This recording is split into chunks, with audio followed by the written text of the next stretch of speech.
Bau korang. Cuba sekarang korang pergi dekat dapur, korang cium papan pemotong korang. Bau ke tak? Bau kan? Jangan nak tipu-tipu, mesti bau. Lepas tu dia berkulat macam ni. Nak masak pun jadi geli kan? 1, 2, 3. Tiga-tiga dia macam ni. Bukan Canik tak sental. Apa-apa selepas Canik potong mesti Canik akan sental. Tapi dia memang akan naik kulat macam ni lah. So semua ni Canik akan buang. Sekarang Canik dah bertukar kepada papan pemotong daripada Red Chef. Di bahagian ujung ni korang, dia ada penyagat kecil. Jadi macam kalau korang setakat nak tumbuk bawang putih atau halia dalam kuantiti yang sikit, korang sagat je. Memudahkan kerja kita. Lepas tu dia ada dua side, depan dan belakang. Bahagian belakang ni kita akan gunakan untuk potong udang, ayam, daging yang basah-basah ya. Bahagian depan untuk sayur, buah atau apa-apa yang kering.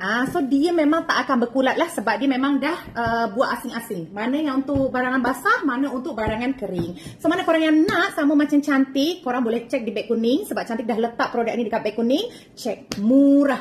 Ya, untuk yang dua side macam ni termasuknya harga papan pemotong ni sangat murah. Beli sekarang sebelum korang geli korang nak masak lagi ya. Sebab tengok semua papan pemotong ni dah berkulat dan bau.